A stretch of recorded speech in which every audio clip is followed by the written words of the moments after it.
hours a day, 7 days a week, with the finest in broadcasting, aired anywhere around the globe. And now it's time for Groove Swing Speaks. Welcome, everyone.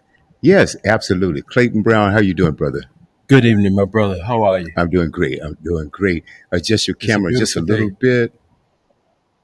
bit. Okay, we can do it that way. However, and Sister Latoya Yvette, how are you, darling? Oh, Hello, hello. Hola, my sister, and greetings, my brother. I'm good. How are you all? How was everybody's day? Terrific. It was a beautiful day here in Richmond, Virginia. What would you say, Clayton? 75? It had to get yeah. up to about 75 degrees, 77, something like that. I don't know. Yes. Yes, Uh-uh. absolutely. And that was a It was break. raining here. Oh boy, I'm sorry, sister. I am so sorry. This is quite a break because the temperature here, it is absolutely crazy because, I came back from California.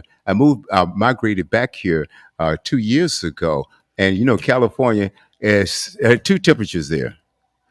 It's mild or hot in a lot of different cases. No, there's also that in between where it's absolutely beautiful. But anyway, without further ado, we have a special guest on tonight, and that is Tamika Domino. Hey, my sister. Hello, sister. Hello, hello, Hola. Greetings. hello. Peace to my brothers. Hola to my sister Latoya. I'm glad to be Oh, here. Yeah, well, absolutely. Hopefully, brother Ahmad. Now, not hopefully. I talked to brother Ahmad earlier, and I hope that he comes on. And ladies and gentlemen, if you don't know anything about that gentleman, Ahmad McDougal, will let him explain and tell you a little bit more about himself when he comes on this set. And then also, brother Robert Hicks. Brother Robert Hicks, perhaps they are conversing or doing something. And I don't see them in the green room, but as soon as they get on, we're going to do that. But let's start with one of our panelists who is also, she started off as my co host, but we've had so many wonderful, wonderful grooves and swings that have come in and they stuck around. Okay. My brother next to me, Yes. he came in as a guest one time and he hasn't left yet. We have Craig. I'm homeless. No, you're I never have homeless, I brother. have to find. never. You never homeless. If I got one, you got one. I know You know that's right. if you got one, I've got one. That's all right. I'm And now, not appreciative. only what I'm so proud of is not only is he my groove brother, but he's my sibling. I'm That's his right. oldest brother. That's right. Wow. Yeah. Yeah, Yeah. I'm so proud. Pull your mic closer to you, brother. Oh, I'm sorry. Okay. Well, Yeah, that but is true. ladies first, though. I'm stuck with her. So, Yep, hold on. I didn't know you all was like blood brothers. That's my oldest brother. absolutely. I have six brothers, one sister. Yeah, but see, what happened was he had to follow in Big Brother's footsteps. That's I what. didn't have to do No, that. you didn't have to, All but you right. did. Let's change the subject. I'm sure one of the sisters has something. Cut it out. Yo, I'm sure one of the sisters have something important to say. yes, Okay. absolutely, absolutely. Because we want to come in and honor our guest Tamika. So I want to start and uh, Latoya, I want you to do the introduction. I knew you were gonna ask me that when You I know, left my paper.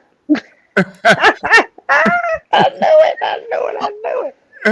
I but knew it. I knew it. yeah, you know I was going to do that. I did. I did. Hold on, y'all. Hold on. Wait a minute, because I gotta do it, and I gotta do it right. Give me 1 second. Can y'all still hear me? Yes, we can. I can't believe she blanked out her screen. No, hold on. Wait a minute. I'm about to. I gotta. Hold on. Give me a minute. Okay, Talk Sister for a Tamika. second. Just give me a second. Give me 1 second. But this is wonderful. Now, while she's doing that, there's someone that I have to, and with great pleasure and honor, and that's to recognize someone who's working behind the scenes. Now, I'm gonna tell you. Now, when we put these productions together, of course, you see our faces, and you hear us who are, conversing and things of that nature. Just as important, or more importantly, is who's is working for or with you behind the scenes. And I have to give a great honor to my sister Rock. I have to do that. Thank you, Rock thank you, ha- thank you. Oh has my Rob. Rock is absolutely amazing. She's an amazing person. We talk, and so we talk about what's coming up, and we also talk about okay, who's the next guest that's coming up, and what we try to do, Sister Tamika, is that we want to also tie our conversations uh, a time and link them into what our guests, what his or her expertise is, okay, their special what they are specialized in, the information, and it could be anything from business to health or education, our children and things of that nature. So Sister Tamika, I'm still waiting for Sister Latoya. uh, Okay, 1 second. I got you. yeah, okay, doll baby. Okay, okay, okay. I'm waiting on you, and so that's why I'm delaying this just for a few seconds. Just be patient with us because we also want to talk about some things that you have done with Swing Fi Swing. Okay, and your history there, the connections there, and I'm going to text while Sister Latoya is giving us the intro.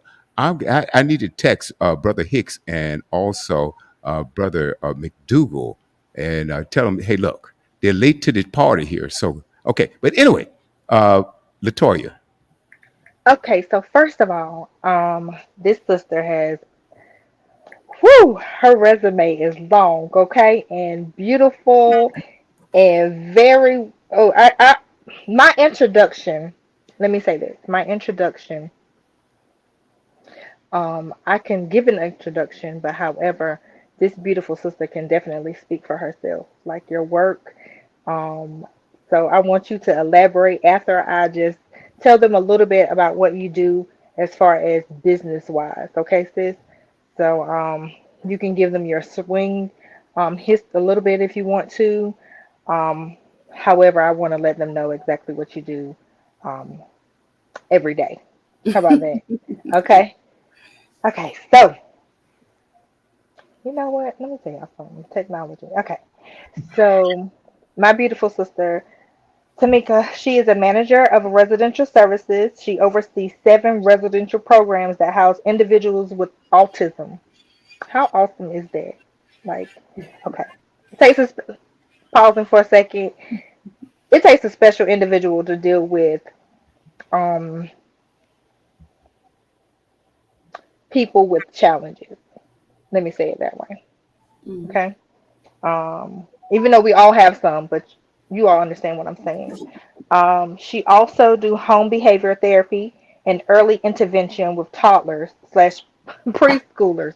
Honey, it takes a special individual. Once again, my sister to deal with the babies. Thank you. Um, on the autism spectrum. She also educates preschool teachers on how to deal with their students that have behavioral issues. So, none other than Tamika Domingo. Please, my sister, take it over and just expound how you see fit. Okay? Sure. It's Domino, my last name. Domino, sorry. No problem. Um, yes, I've been in the human service field since college. I've always worked with individuals with special needs, specifically individuals on the autism spectrum. Currently, I've been at the agency. It's called Eden Autism. It's based out of Princeton, New Jersey. We have a school. We have residential programs. We have adult day programs. Oh, We do love early it. intervention, and we also do in-home therapy. So we have a lot of services with our agency.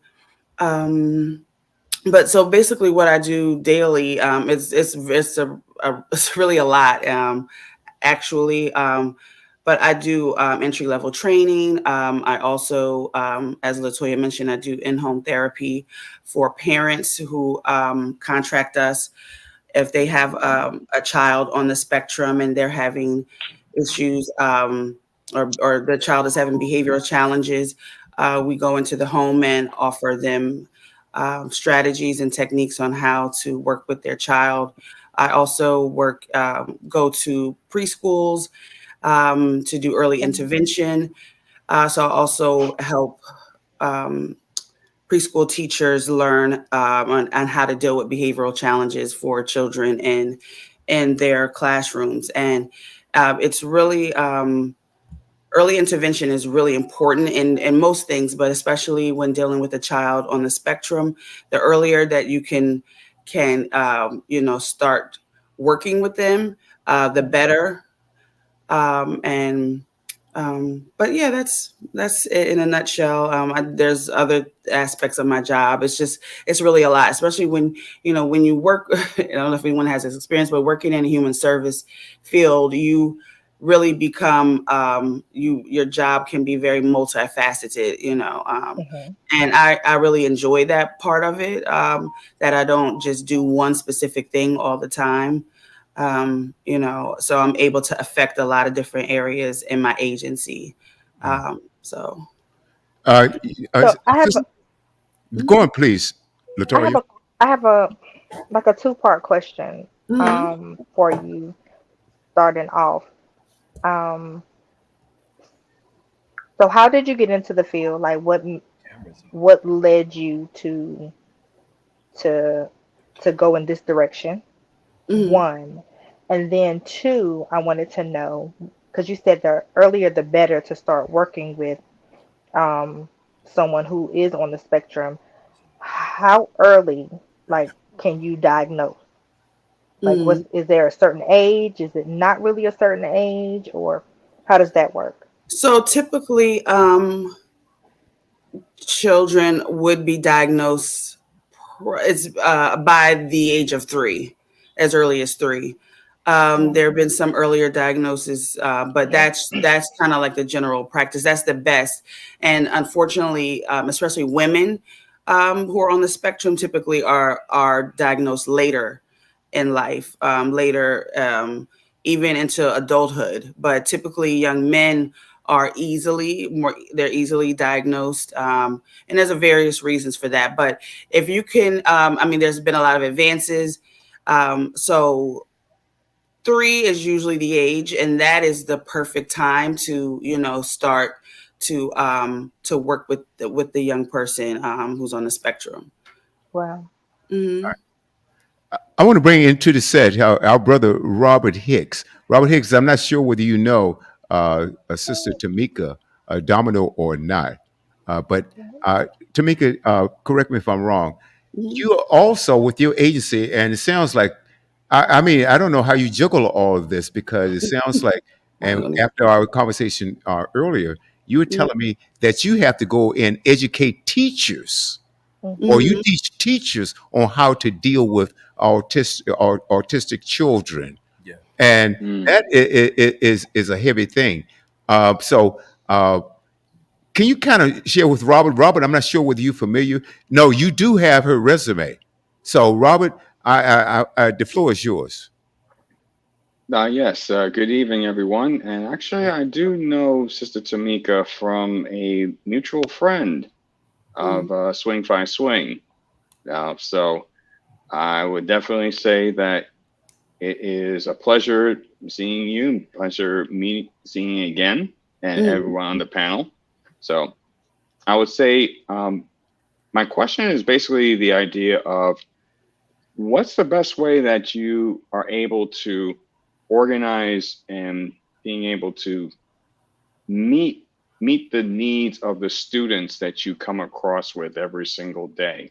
I know that can be definitely challenging, but we'd like to hear what your best tactics, or say for instance, how do you engage with the students so that they make their lives better and easier? Thank you. So it's definitely individualized. The beginning would be an assessment, and that's definitely the beginning part. And then based on that assessment, they are individuals. Everyone has different needs. Everyone has different um, challenges. So the very first step would be an assessment, and then from there, and typically most of the issues is just with preschool teachers and individuals who are not familiar with children on the spectrum, is that they don't understand how they learn and they don't understand how they play. Play is a big part of learning for children. So, children on the spectrum, typically tend to want to play alone, and, they may be hyper focused on something.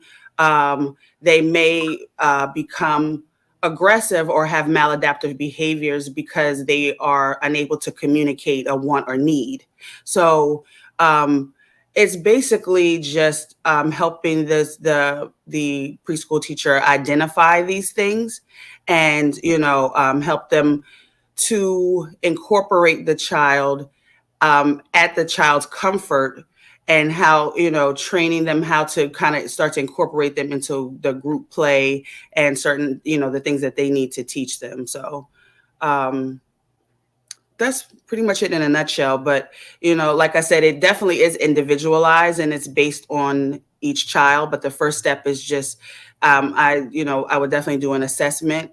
I would work with the child alone. I would observe the child in the classroom and interacting with other students as much as they do. And then based on that, we come up with a plan and work that plan. And then I would fade myself out. That's the whole goal.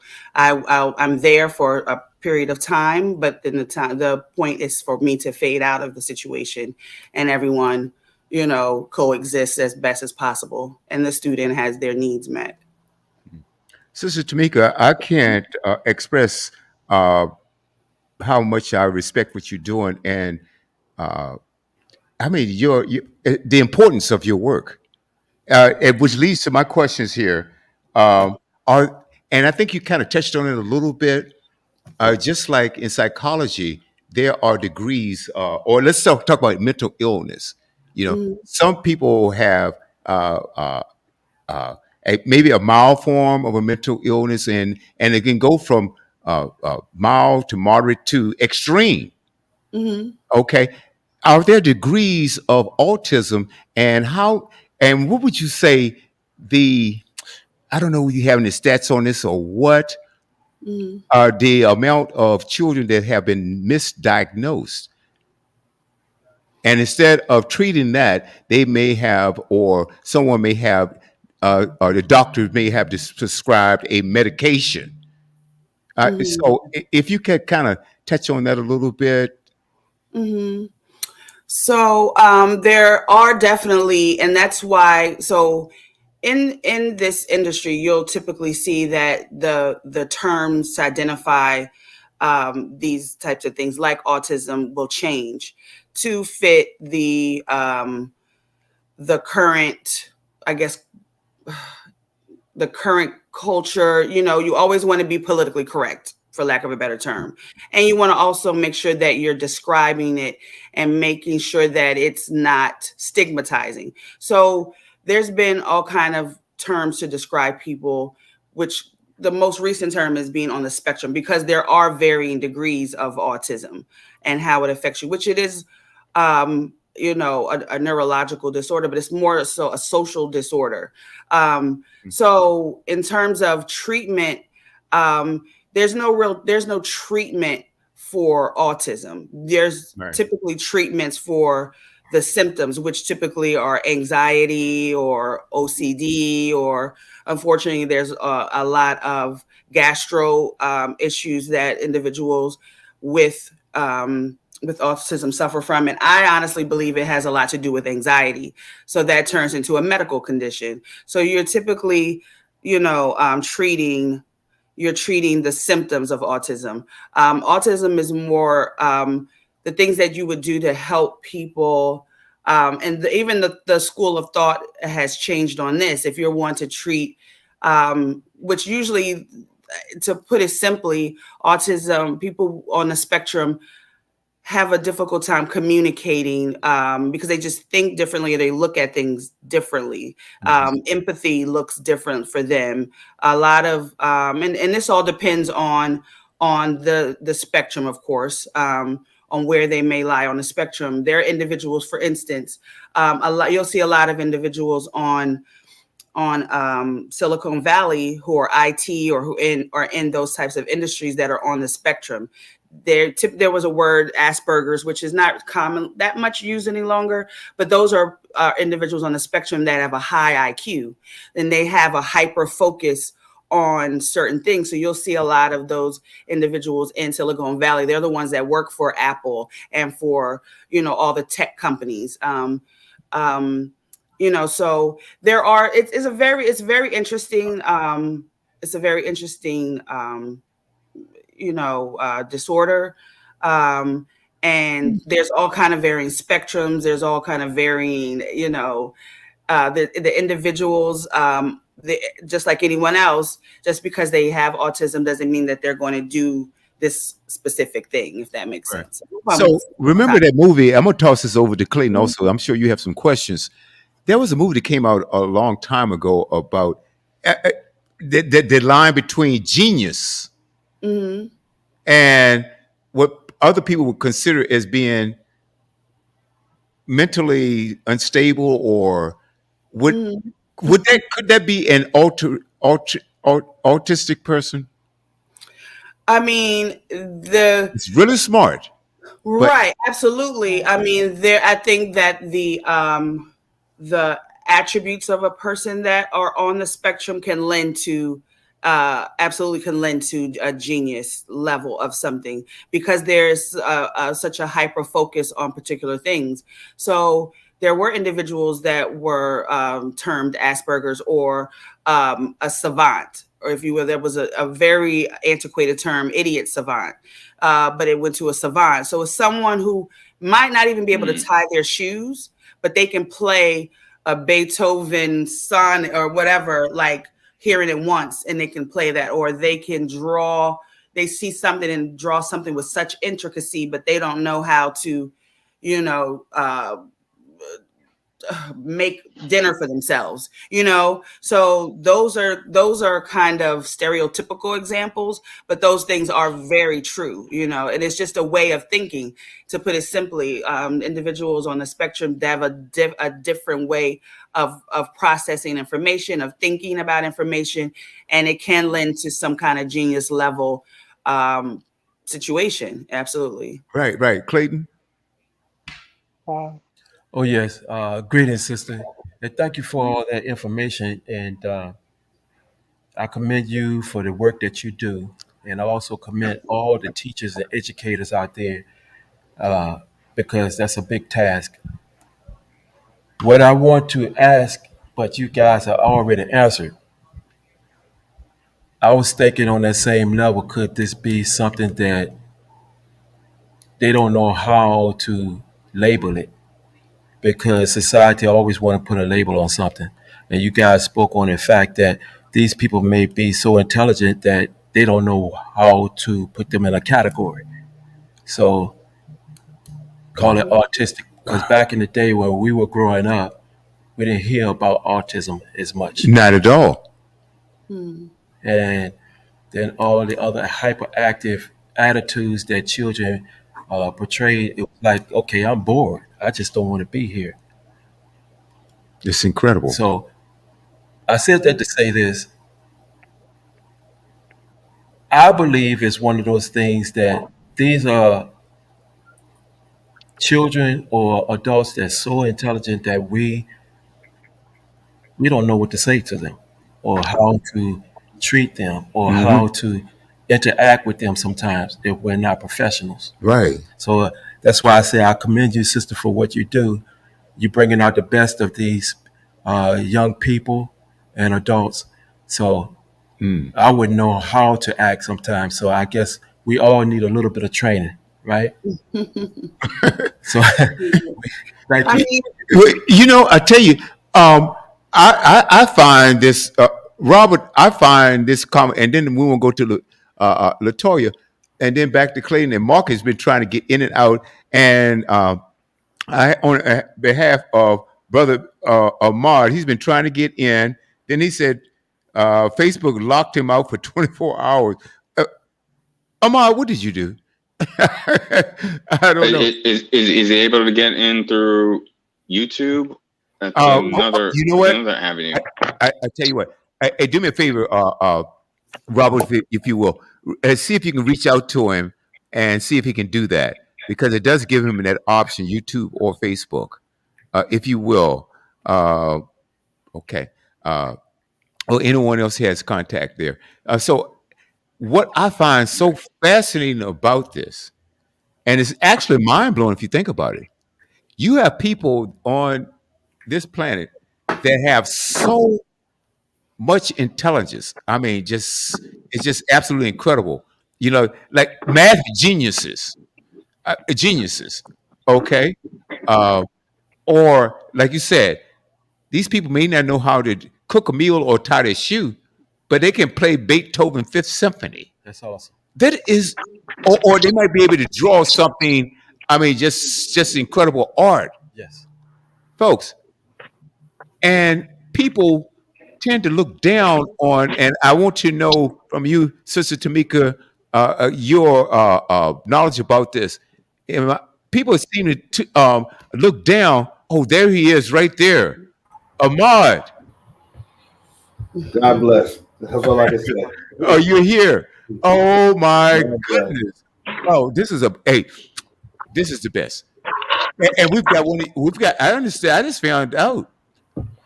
You didn't even tell me, Brother Ahmad, that Sister. You know, Sister Tamika. Oh, You didn't yeah. tell me that. I didn't tell you. Yeah, that's one of my closest friends. You got to stop, Ahmad. You have to stop keeping secrets. You have to stop keeping secrets. And we're having a fascinating conversation. And Brother Hicks, he's got to come back in too. And we're talking about autism, and we're talking about the genius of some of these people. And what I'm saying is that some people look down on them, and these are actually people that needs to be celebrated. And through and I don't know what it does to them when they are put down, because they're on a genius level that I know I'm not on, and I don't know how many other people on this panel Well, might be. brother, I have to say this. They What's are that? God's given gift to us as well. Just as God had created us, He created all of them. They just have a different way of expressing themselves. You know, They have a whole lot to give to us. They are just as valuable. absolutely, and so they should be Praise God celebrated. for all that. Yes, that's right. You know, I'm gonna tell you a little personal story. I grew up. As a matter of fact, we grew up in a neighborhood, and there was a gentleman named Alfred. And Alfred would go out and he would do some of the craziest things out in the street. He never hurt anybody, but he was just strange. Mhm. He would wear an overcoat and it's 90 degrees outside, you know, and a car would pass by, he would curse him out. And so, but my mom was saying, one thing you don't know about him, he was an absolute genius in school. It Mhm. made sense if you thought He about was it. a genius in school. Going forward, he had a great nephew or nephew that was in the Boy Scouts with me. That was like a student, and I never saw him took home a book. Mhm. Okay, he got scholarships from all around the country, Mhm. and dropped out of school. And I said, "What happened to him?" They said he got bored with school, and he's just crazy now. And so this is something, folks, ladies and gentlemen, it's something that needs to be talked about. I'm glad we're talking about it. Now, let's introduce to this. Oh, Mark Daniels. Yes, sir. Yes, sir. Man, I find this a fascinating conversation. Before we bring on our other guest, and I don't even want to call him a guest. I really don't. He's our national president, Mr. International. International. Oh, I stand to be You corrected. better catch up. Correct me if I'm wrong. Okay. If I'm wrong, I want to be right. Okay, let's get back to this. Okay, Mark. Hey, Yes, bro, sir. I want you to chime in, and I'm going to let you do the honors of introducing our international president. Oh, yeah, without a doubt, it's an honor to have our international president, who I've had the privilege of meeting on several occasions, Mr. Ahmad McDougall, a phenomenal man. Every Yes. time I've been able to, speak with him, and it's been the last two conclaves. He's always taken the time to speak to me.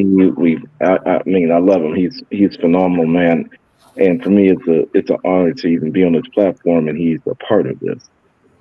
So thank you for being on here with us, sir. Absolutely. Thank you. Thank you. That was a great Let me introduction. piggyback on that. Uh, to my esteemed international president, brother, every time I talk to you, you always have something encouraging to say. Without a shadow of a doubt, I know I'm going to have a good conversation. And that's important. When a brother reaches out, he should uplift one another. When a brother talk to another sister, always encourage that woman and lift her up as well. But brother, I have to give you your, as we used to say, flowers while you're living. Brother, you're on point. Appreciate And that. I've told you that personally. And sitting beside me is my oldest brother and groove brother, Brother William Brown. So as we go forth with our obligations, you have told us always reach out to your brother, give them a call, see how they are doing. Hmm. That's important. And I'm going to carry that one with me because that's the kind of guy I want to be as well, Amen. and that I am. Amen. Be responsible for your brothers and your sisters. And I appreciate what you're doing with the administration, brother, Thank because you. we have gone a long way. Groove is on the map. We can go anywhere we want to go with our head held high. Hmm. And our sisters are right there beside us. I have to give kudos to the sisters of Swing Fire Swing Social Fellowship Incorporated, who I dearly love. Because the fact is, we are incorporating with the sisters here to do community service. I'm going to go ahead and do a plug on this because the fact Go is, ahead. uh, I was with the sisters yesterday at Virginia State University. Uh, Let me pull up some names. I want to give those sisters some shout outs while I can. Excuse me for just 1 minute. That's okay. You I can, wa- as we went down to Virginia State, we took an abundance of groceries, food items, personal hygiene items for men and women, uh, just abundance of food. I collaborated with Richmond Graduate Chapter, some of the brothers from Virginia Union, Panther One Chapter, the sisters of Swing Five Swing, Richmond Graduate Chapter, and some I believe came up from Raleigh grad, but uh, Major Letitia Bland, Hmm. Hmm. Sister Claudia Davis, Sister Marcella Austin, Sister Geraldine Atkins, Sister Shadora Jones. And I want to say thank you because they included us and we was right there by their side. And it was a beautiful thing. And that's the reason why I'm taking my time talking about this. Because the sisters and the brothers of Groove Five Groove Social Fellowship Incorporated and Swing Five Swing Social Fellowship Incorporated are doing some great things and it should be known. absolutely. And we want to carry this around the globe, ladies and gentlemen. And now, Brother Omar, uh, our past president, Brother Thomas, I love him too, right? He joined me about 6, 7 years ago, I believe, if not longer, on a program we did called Groove Talk Radio. Back in we were in California at that time, and we moved the operation here. And I had the chance of speaking to someone who I've never met in person, but I've grown to love, and that's my sister Rock. And she recognized me. I had a write up in an article in the Southern Soul magazine. I was wearing my groove gear, and the sisters of the Raleigh grad, they shared my that article, and we reached out, and I said, Sister Rock, I want to bring back Groove Talk Radio, but I want to do it a little bit differently this time. I want to make this global. I want to share this around the United States and abroad. And but this time it's going to be uh, a joint effort between grooves and swings. Okay, come together as one because all of us are doing great things around the globe. And I just want you guys to know, grooves and swings. Listen to me. You have a platform here, right here on this network, and I wanted to make sure that we had a voice.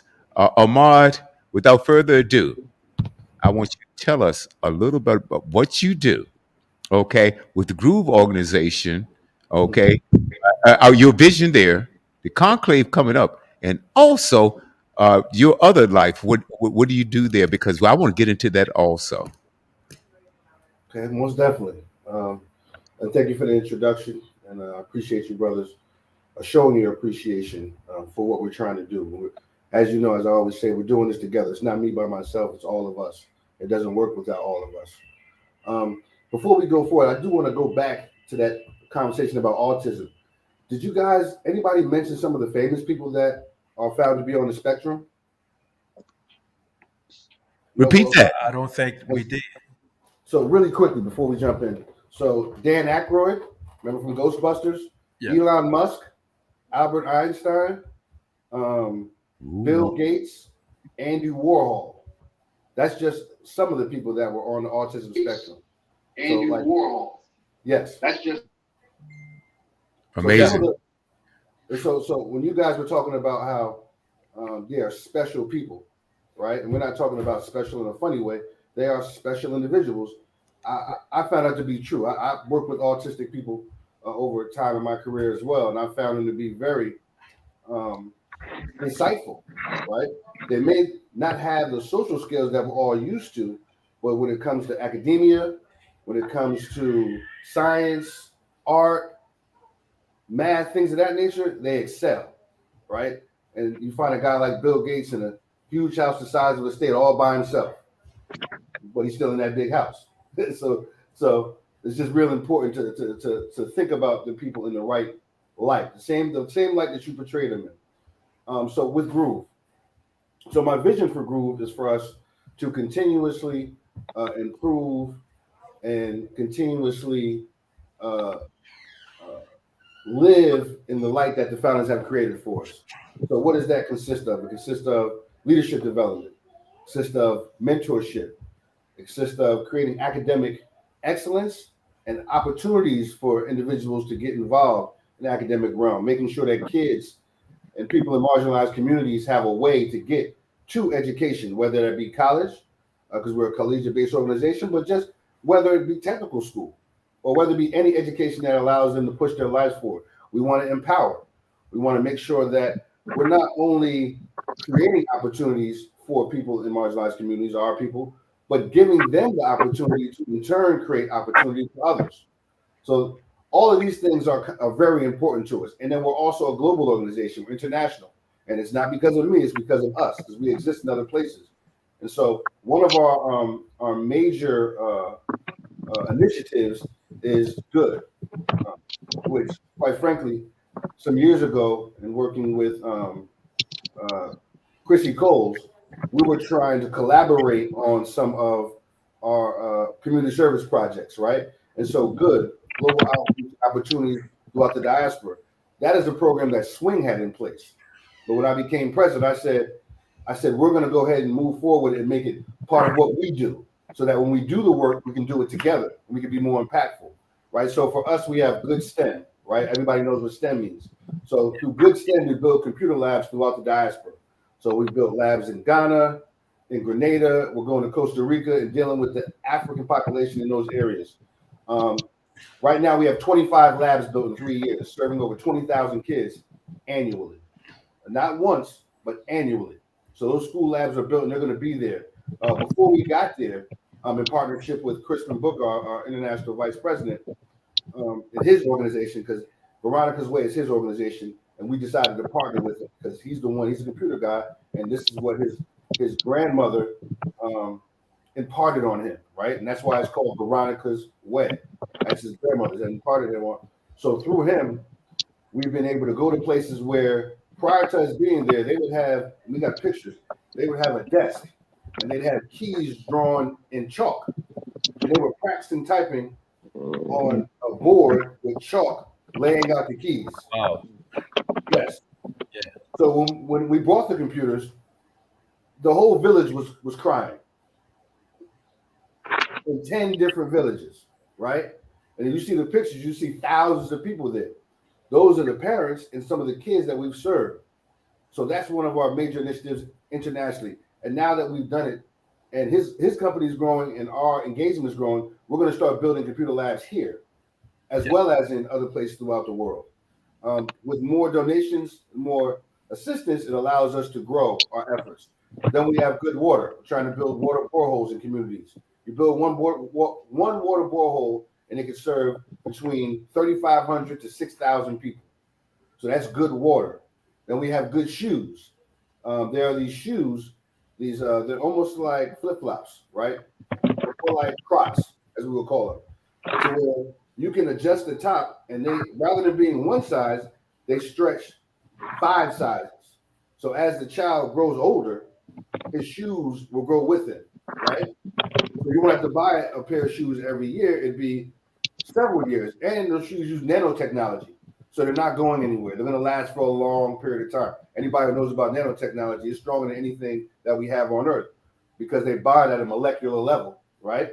So again, we're trying to be smart, trying to be impactful, and we're trying to be engaging. We don't want to get things that people don't need. We want to get things that people need.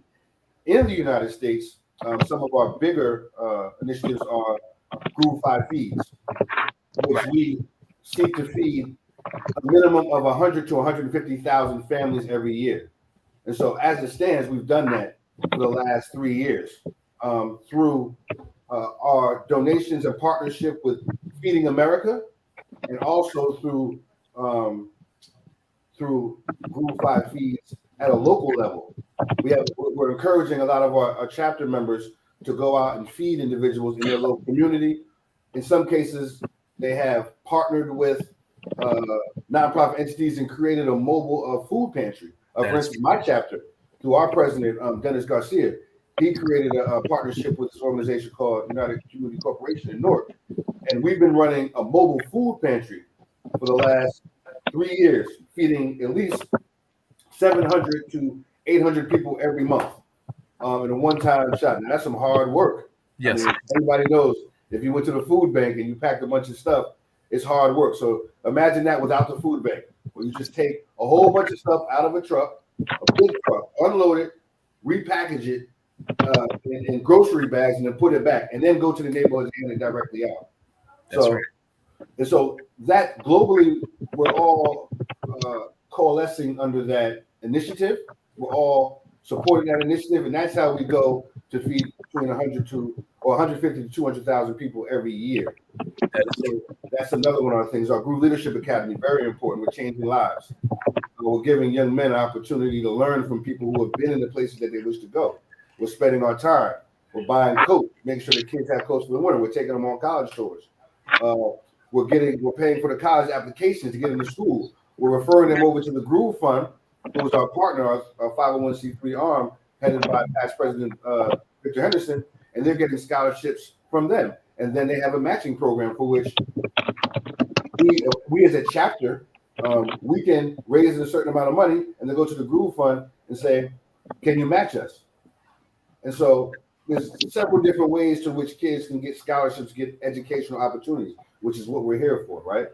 And also in the realm of engaging communities, we've encouraged brothers to engage that block association, to engage that city council meeting, to engage those nonprofit organizations, be a part of the leadership in your community, right? Be a part of the individuals that are allocating resources towards solving some of those systemic and age-old problems in our communities. Whether you still live there or not, get involved in that place where you grew up at, and bring the knowledge base. Be a subject matter expert. Bring that knowledge to that group and be able to bring those special skills to the table so everybody can benefit from them. So that's just kind of like a small look at some of the things that we're doing. On another side, when we talk about going to Miami, we have a 10-point plan because we're not going to just party, we're going to serve. And we're going to have a good time, but Groove always serves first. We're a community service first organization. So out of the 10 points, 3 of the most salient is we're building I say building digitally, right? Infrastructure. We're going to have a digital Black History Library. We hope to start it off with at least 500 books. We're starting with the 200 some odd books that were banned by the Florida legislature. So kids will be able to, of any age, will be able to go to their phone, log in, and have access to 500 or so books just to start, right? Over time, we want to build that library to over 10,000 books because it's not going to go away, just like the digital landscape will never go away as well. So we're building this library to provide another resource to schools, right? We have a partnership with the Common Black College application. So this is an application to which you can spend $20 for your child to apply, and that application will go out to 60 different HBCUs, right? So when I saw that,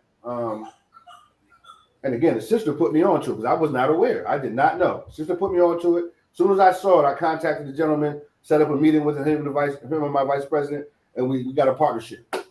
And so what we're doing in Florida is that we're going to pay for 250 kids applications for college, and a Black college application. Wow, that's fantastic. They will match us. So in essence, we'll be serving 500 kids free application to college. Then last but not least, we're going to have scholarships directly for kids in marginalized communities in the areas directly adjacent and containing Miami-Dade County. And so that's just 3 of the things that we're going to do. And I don't want to go over everything because you guys are grooves. We got way too many things we're sending you on emails and way too many initiatives to jump into in this conversation. But those are some of the salient points, some of the things that we wanted to highlight. Fantastic. Brother, I tell you, that's a lot. That is a lot to take in because the fact is, like I tell everybody, Groove is doing exactly what our communities and local, statewide, even federal, we are in the mix. And people better recognize between the grooves and the swings, we're gonna make a difference because we have to follow that blueprint. And we are establishing a new blueprint to the fact that we are community and service-based people. We got to take care of the communities first. And I appreciate what you're doing to our president because he is not swayed away from that. Him and his administration is right on point and they're focused. And we are on the local level doing the same things because I am the president of Virginia State University Virtual Alumni Grad Chapter. So we are following that lead. We have brought in community service. We have some coming up outside the regional meeting that's going to be next Saturday, the 13th. We also have the Hope Center, which we will be there on the 18th of April. And then we do our street cleanup, which we have adopted the street, South Street, going from the bottom of the hill of Virginia State University out to Lee Street. That mile-long stretch belongs to Groove by Groove. We have our signs up. So no matter where we are making an impact. I have been working alongside the sisters. As a matter of fact, Ahmad, before you came on, Mr. President, I was talking about collaborating with the sisters yesterday, where we had given an abundance of food and personal hygiene items to Virginia State University's pantry. We filled that pantry up.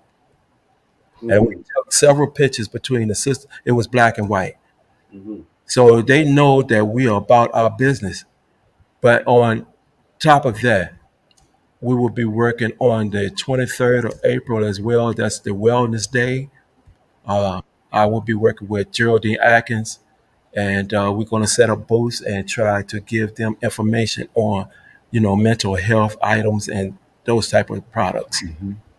So along with our sisters, our beautiful sisters, we are going to do this thing, and I appreciate your leadership. Yeah. Also to Brother Hicks, I have to give you your props as well. When the information is there, you get it out, and that's crucial. We got to keep communicating with one another, sharing information. What good is it to keep it to yourself? So I appreciate this platform, my brother. Ahmad, did you know this was my oldest brother as well? No, but I was guessing because I saw the last names. Yeah, I have to keep him. I have to keep him. He have to. So, He has no choice. He has no choice. so with that said, you, I tell you what. Thank you so much, man. This is so heavy. And Amar, I was listening. I turned off my camera. I had to check. I always do a sound check to make sure we're sounding. What we're a broadcaster, I want to make sure that our audience is hearing the same thing, loud and clear, great information. And you have so much information, so many things to talk about, brother. This cannot. You have to come back soon, real soon, because a lot of times people need to hear things over before they can adapt to it. And there's so much information there that I says, "Wow, unbelievable!" So you're doing some things that I had no idea. I've been in a groove for, oh my God, 5 decades. Okay, I pledged when I was 10. Okay. Okay, all right. Anyway, that's a lot. But anyway, we've got to do this. Another one of our panelists, and I haven't heard much from her at all, and that's Tiffany Hilliard. Sweet. hi Tiffany. Tiffany, come on. It's time. Say whatever you want to say. Ask whatever you want to ask. She's one of our regular panelists, along with Brother Robert Hicks. I love this brother so much. Brother Mark Daniels and Robert Hicks. He listens to everything that we do. We're on 24 hours a day, 7 days a week, and he listens to our music programs and our talk shows and things of that nature. And I want you guys to know right now, before it slips my mind, we just set up a brand new YouTube channel, and we activated today just for this program right here, Groove Swing Speaks, and I have some other talk shows that are very, very important. But we just set up a brand new YouTube channel, and just go to Studio W. It's either The Buzz or Studio W Buzz, one of those two. Studio W The Buzz or Studio W Buzz. That's our brand new YouTube channel, and I set this up for a couple of reasons.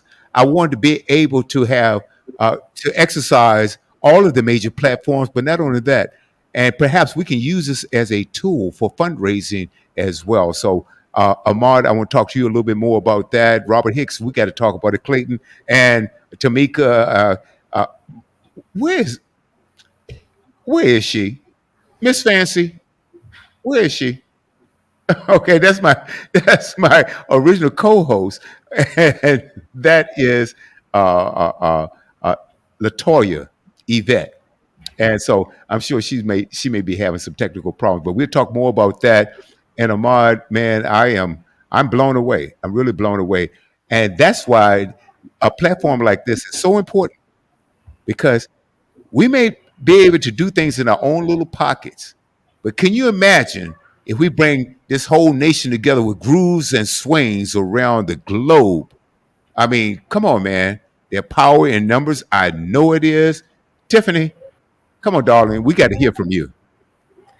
Well, hello, my brothers, and hola, my sisters. Hello, Tiffany. I just wanted to say hello. Please forgive me for my tardiness. I had some stuff I had to take care of. So I don't know all of what was covered, but I did just want to come in and speak. It's been a minute since I seen you two. Probably a few years. I know. I think the last time I saw you, I was back in Baltimore. So I just want to come on and say hello. But yeah, that's it. I'm just listening. I'm listening. Okay. Well, we would talk about several different things, because we opened the broadcast up with Sister Tiffany and the work that she's doing. So let me just share with this, and Robert, I want you to come on and kind of chime in on after I speak here, and that is, what is the objective? When you're doing anything, it has to be a who, what, where, when, why, and how. Why are we doing this? And number one, I love this organization, and I love the direction that many of our sisters are doing in so many different chapters. So I thought it'd be a great idea if we share our experience, north, south, east, and west, and come together, and perhaps we'll have some ideas that may inspire, educate, and also we talk about opportunities. There may be something that and I don't know, and then I may be inspired to go in a different direction. I might be inspired to start my own business. I might be inspired to join this and that or the other, but the value of it and the information that we are learning. Sister Tamika, when you first came on, well, I just found out something, and Brother Marvin keeping secrets, and you told me that you guys went to Grambling together. Mhm. Am I correct about that? And you're really great friends. And I think that did you attend his wedding? Yes, I was in his wedding. I was one of the bridesmaids. Okay, well, see, I'm also an investigative reporter here. So I want you to talk about anything because, again, the field that you were in, and Brother Martin, I'm so glad you addressed that, and that is autism and the important work that Sister Tamika is doing. And I want to just tie this all together. And Brother McDougall, I stepped out for a while, but also we want to talk about your other profession that you're doing. I want to get back to that. But Sister Tamika, I want you to share with the audience anything that you would like based on our discussion. Well, how about this? Sister Latoya did ask me a question before, and I wasn't able to answer it. But she asked me what led me to do what I'm doing, Mhm. and it's twofold. The first would be my mother. She was in the helping field. She was a social worker. Her whole life has been about service. She actually just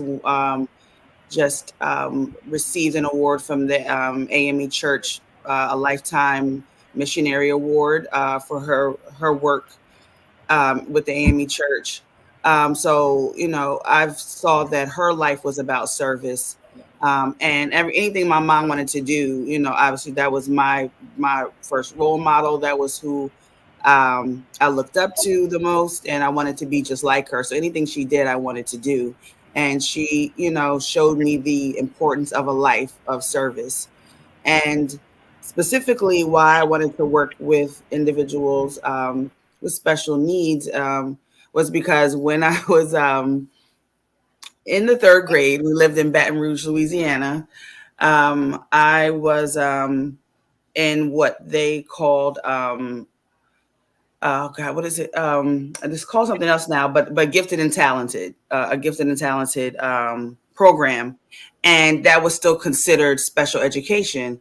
So we rode the small bus, with other individuals who may have had educational challenges, or I guess the traditional special needs, or that type of special education. So.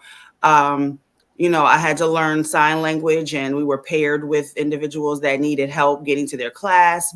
And it really just, I knew from then that I wanted to be a voice for people who didn't have a voice or who couldn't advocate for themselves. So that's kind of what led me to do what I do. So. Okay. Oh, yeah. I want to go to Brother Mark right now. Brother Mark, I had muted your mic because you were getting a little feedback. Okay, that's better now. Brother Mark, I want you to chime in, say whatever you want to say, because I think this conversation that we're having tonight is absolutely fascinating. And is this number 7, Clayton, or is this number 7? I'm not sure how many broadcasts we had before this, but I'm so proud of this. I'm so proud of my I sister. think it might be Latoya. number 8. Number to be 8? honest. Yes. Wow. And we're great. We're gaining traction. And Brother McDougall, Crispin Booker, he chimed in too. He's a great work prayers. And so I'm extending this because we're grooves and swings here. And I want the national and international, on the international level, that we're here This is a platform that you can put out whatever information you want as far as what our organizations are doing. Okay. And you have so far also, you supported us, you approve us to be able to post when we do Groove Swing Speaks, you approve that each and every week. But I want you to know that you have a voice right here on this network. Okay. I'm passionate about this. We are serious about this. And again, I can't thank sister Rock. Because, ladies and gentlemen, a lot of times the people behind the scenes, they don't get the credit that's due to them. And I'm telling you, she is a major, major, major part of what we're doing. And I'm sure, like Sister Latoya would agree. I'm sure she will. Okay. Hey, Mark. Hey, brother. Yes, sir. What's your take, brother? Well, when it comes to the subject of autism, that's very close to me because I have two young people in my life that are autistic. I have my goddaughter who's now going on 6, and my I can't say grandson. He's going on 3. Is very close to my family, and it's amazing because my goddaughter is. I mean, she's the world to me, and she's such a creative little girl, and you realistically would not know this, except there are some patterns that I guess go along with having autism. But I'm very supportive of it. I'm very much into wanting to help with that. And on the other part of it, I think that more people need to get involved and understand because you have some very, very, very talented people who also have this, and it's okay. And I think that's what people have to realize. It's okay because you know what? There's tools to help people that have this. And in our society for the longest, I feel that if anybody had anything, people used to look down at them and, would put them in a different category. And that can't be the case anymore. Because I know at least with my goddaughter, she's one of the most creative little beings I've ever come across. And it's just great that we have the voice here on this platform to be able to speak about it. And I'm just honored to be on here tonight with everybody. Well, we're absolutely glad. As usual, Mark is always here. He's a panelist as well as Brother Robert Hicks, my brother Clayton Brown. Craig, he's not with us tonight. He has another meeting. Changer. Yeah. You guys know Craig. Craig Hunter. I know a lot of you guys know him, and he has another meeting tonight, and it has to do with recruiting. And I want to say this as well. Use this platform that we're doing here, and when you're going out and you're recruiting, this might be a good idea to share this with a younger person that might be considering maybe joining an organization, especially one like this. To let them know that there is groove and swing on the move. I'm telling you right now, I couldn't be prouder. I couldn't be more proud of being with this organization. Now, Clayton, did you say? Oh, I want to get to something else right now, and we'll come back. And I've been trying to tie these two together all day. I love to link our conversations around the guests that we bring forth. And Ahmad is also Ahmad. No one can tell your story better than you can. You're also a divisional or the divisional director for the Department of Labor in New Jersey. Am I correct? Correct. Okay. Tell us a little bit about that. And I'm going to do something else. Robert Hicks, a few weeks ago, he said, William, we need to talk about DEI. You guys already know. Okay. I was talking to us about what do you do with the Department of Labor? Is that something that, how does DEI come into play there? And are you in communications with the federal entity? Is there a communication? Just tell us a little bit about that and what you do.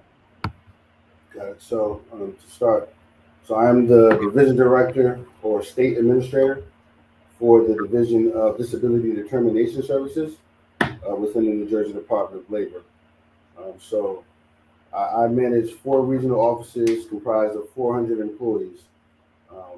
We receive applications from Social Security Administration, whether it be Title II or 16, being SSI or SSDI. And we contact the applicant.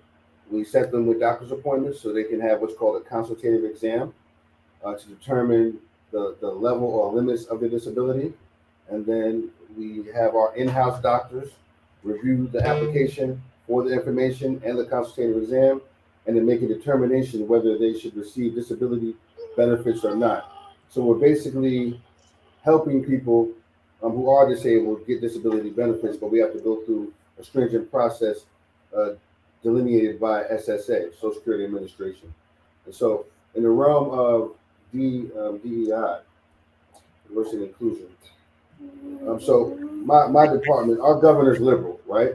So they've been pushing a lot of these initiatives through our department. Personally, it's not hard for me to institute it because I'm already diverse. I'm a Black man who leads the whole division. So I give everybody an equitable shot at promotions, equitable shot at performance. Everybody gets an opportunity to shine and to improve and to climb the ladder. My personal feelings on DEI is, and this is just me, I know it's a need, but for me, I want it to be more focused on equitable opportunities, right? It's all good to talk about it, right? It's good to train people on it.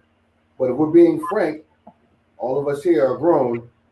We've already grown used to working in these tough environments. That training is not going to change that. What will change that is being diverse in your leadership, having different people, women, people of color in leadership. That's going to force that change, right? That's the only way to force the change, because you can have 1 million trainings and 100,000 conversations, but if the leadership still looks like African Americans or women represent 3 or 5%, it's never going to work. It's never going to help, right? People are just going to do it just to say they've done it. But that's my personal look on it, right? I do like some of the programs that they are having through my department. And quite frankly, we do have a number of women and people of color in leadership now. This is all due to the governor, realistically, right? Prior to this, I'm the 3rd Black person that's ever had this job in over 50 years. Wow. Yeah, so, and that's this job. The job before it, I was the 2nd. The job before that, I was the 1st. These are all assistant director, and now director. So that's a problem, right? That's a problem. I shouldn't be the 1st. There's plenty of other people that were qualified before me that look like me, but they didn't get opportunity.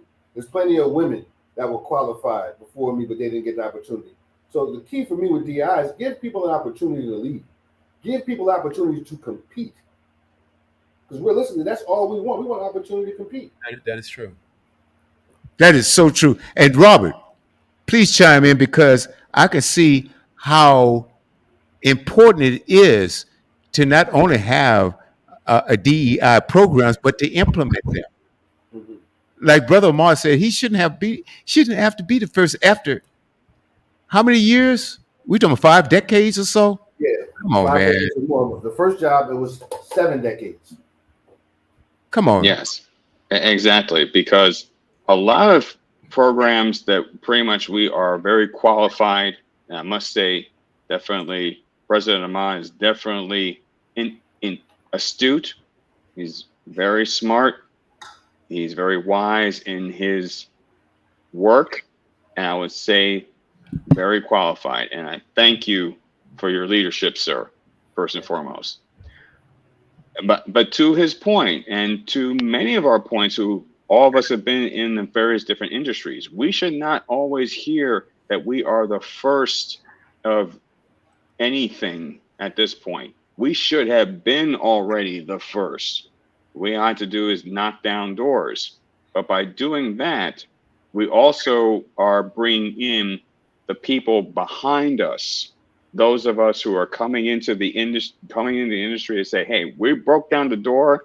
Now here's your opportunity to come in behind us and do what you need to do. But that is part of diversity because of the sense of, if you have been living under a rock, if you haven't seen specifically, well, our country is really diverse right about now. We have people from all different walks of life. We have people from all different races, creeds, colors, and thoughts and innovations. But also at the same time, we just want basically equal footing.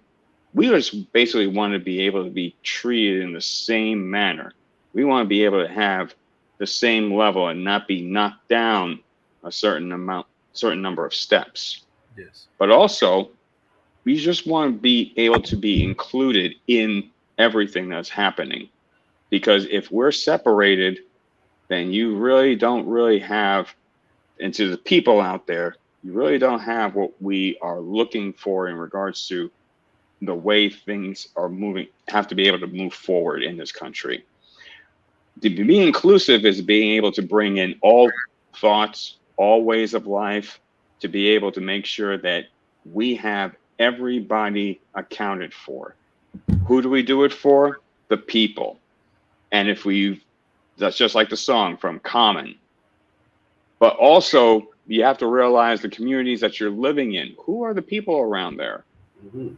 If you've seen them recently, it's pretty diverse, especially in a few cities that you live in. So I would say it's important to make sure that we are representative of the demographics of the people in that area.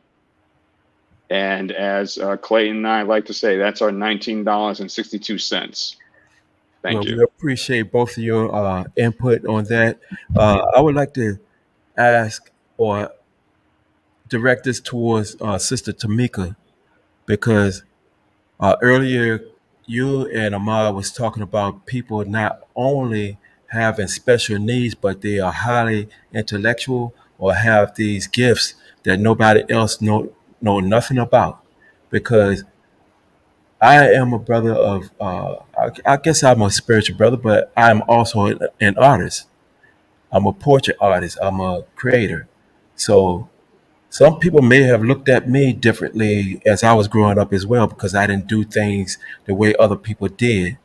But tying into what Brother Amar was talking about, being diverse, I'm pretty sure, Sister Tamika, you had to deal with that on another level, having to try to coach autistic children to be accepted, to be inclusive, to feel like they are needed just as much as anybody else.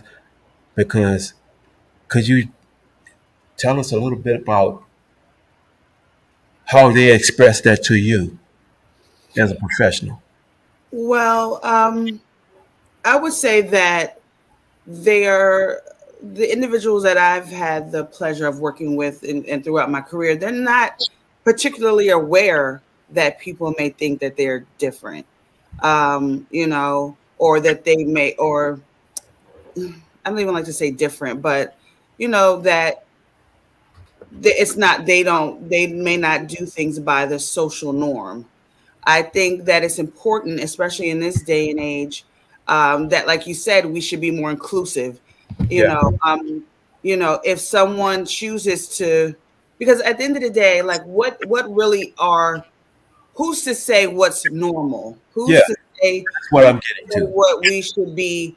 So if there's an individual, one of my individuals wants to wear, a red top and something, odd that I may consider as odd, that, hey, that's what you want to do. So I think it's more about the larger group being more inclusive and accepting someone that may do things that are a little different than what you may do, as opposed to having them adjust to everyone else. That's the way that I look at it. And as I said, the individuals that I've had the pleasure of working with, they're not really that concerned or acutely tied into the fact that people may look at them as odd. They just don't recognize that. So there's not a lot of that, like, coming to me and saying, hey, I don't think I fit in. What can I do? they don't. And I would love to feel that. I feel like that's a kind of a freedom, if you will, to not really care about what other people think about you. You Right. know, and if you fitting in, they're going to be who they are regardless. And I think that's a very special and unique um, attribute of individuals on the spectrum. And that is so true because our society is so well known to group people into a category. Because you and Amar was talking about artists. Now, being an artist, I studied that. Now we got Salvador Dali, you know, famous Spanish painter. You have Van Gogh, well known for his artwork. But Van Gogh, he had that mindset was too intelligent, as some people would say. He ended up cutting his ear off. Okay, you got Salvador Dali, how he painted his pictures. It was almost like he was in a daydream all day long. He would stare at a wall until images start to distort or come to life, and he would paint. I can see that sometimes because sometimes I'm in a daydream.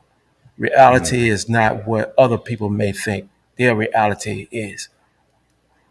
But we all out here trying to be accepted. And so, And I agree with that too, because society, for as long as I can remember, and perhaps as long as the panel can remember, set norms, right. a standard of beauty. And when you saw, and then if you see something over and over and over again on TV, for years, you've had beautiful black models that were excluded. They weren't shown. Okay. You had so much genius, especially from our cultures that were it wasn't exposed, right? And let's come down to what it's all about. We're talking about the 5 percenters that control the wealth. Well, Okay. And they can control what you see on media. Okay. And what people see, they tend to want to emulate or copy. And like you said, Sister Tamika, I was listening, that let's say for someone wants to put on a red shirt and something else that, good Lord, man, why you walk out on that? But guess what? That's what they wanted to wear. Okay. Uh, I remember seeing on Facebook one time, it was Easter, and his brother jumped out all pink. All right. And had a pink Volkswagen, you know, and that brother thought he was clean. And guess what? In his mind, he was. Quick story and true story. I remember being in the 5th grade, and there was a young man that sit next to me, a student, sitting. His name was Oscar, and Oscar was failing in practically every class. I mean, every subject. However, he had a drawing pad, and this brother could draw anything, and he used pencil. And his creations, Clayton, remind me a lot of yours. That he could take a pencil and just make that picture jump off of the page. The tragic part of it is the next year, I saw Oscar on the street corner. He had dropped out of school. So, as an educator, Ahmad, Tamika, Robert, Levette, Clayton, and Tiffany, how can our educators be missing, a genius over here, but yet because he's not great in math or history or whatever it is, we have to recognize talent where it is. I think it's because they was not prepared for it before, but now Are they prepared now? I believe so. I think they're training more of the professionals now to be able to understand what it takes to be able to bring those people up, educate them. They know how to, I wouldn't say handle, because that's a bad word to handle somebody, but to guide them into society. At one Okay. point in time, I don't believe that the educators was prepared to deal with an autistic child.